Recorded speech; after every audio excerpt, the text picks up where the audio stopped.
যন্তর মন্তরে পড়ুয়া বিক্ষোভ চলাকালীন প্যালেট গান চালানোর অভিযোগে উত্তপ্ত সংসদ। পড়ুয়াদের ওপর র্যাব প্যালেট গান চালিয়েছে বলে অভিযোগ ওঠে।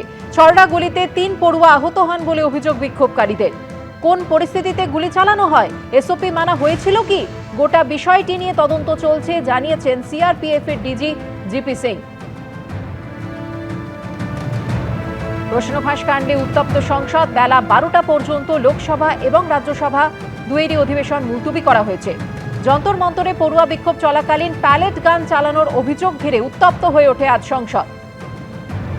পড়ুয়াদের ওপর র্যাব প্যালেট গান চালিয়েছে বলে অভিযোগ ওঠে। ছড়ড়া গুলিতে 3 পড়ুয়া আহত হন বলে অভিযোগ বিক্ষোভকারীদের।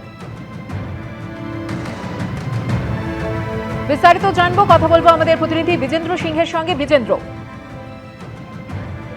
দেখো, আজকে যে লোকসভা রাজ্যসভা চলবে না সেটার ইঙ্গিত পাওয়া যাচ্ছিল, যখন বিরোধীরা আগে থেকে জানিয়ে রেখেছিলেন তাদেরকে স্বরাষ্ট্রমন্ত্রী অমিত শাহকে ক্ষমা চাইতে হবে, এবং তার আগে যখন তারা ধর্ণা দিচ্ছিলেন মুখরদুয়ারে, প্রিয়াঙ্কা গান্ধী এবং রাহুল গান্ধীর নেতৃত্বে বিরোধী সাংসদরা, তাদের এরকম স্লোগান শোনা যাচ্ছিল কি ধর্মের প্রধানত স্টার্ট হয়েছে, এখন অমিত শাহকে পদত্যাগ করতে হবে, এবং যেভাবে লাঠিচার্জ হয়েছে, হিংসা হয়েছে ছাত্রদের বিরুদ্ধে, এবং অমিত শাহকে ক্ষমা চাইতে হবে, এই দাবি রয়েছে তাদের, নাহলে তারা হাউস চলতে দেবেন না।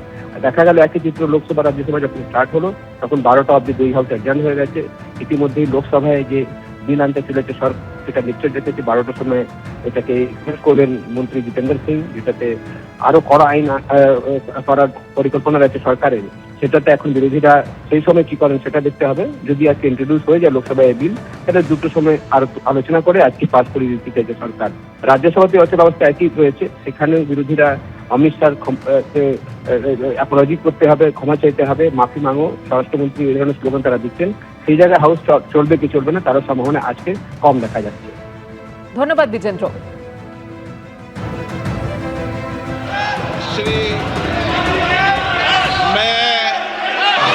आज 12 बजे तक के लिए स्थगित की जाती है।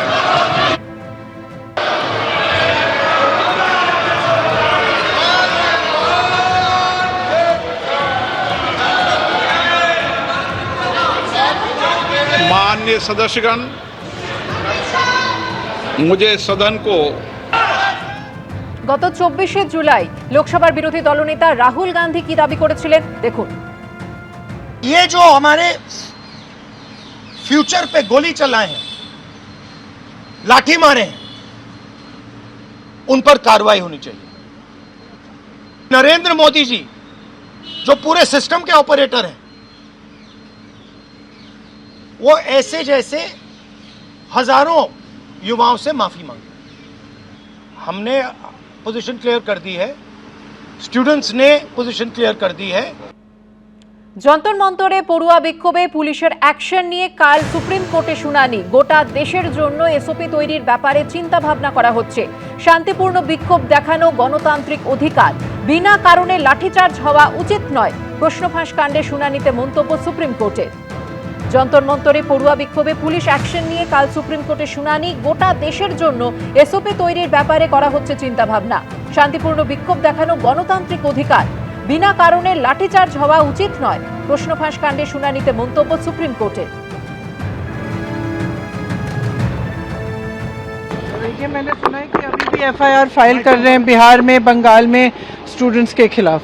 ये मैंने सुना है, वेरीफाइड नहीं है अभी। तो मतलब फिर फायदा क्या हुआ?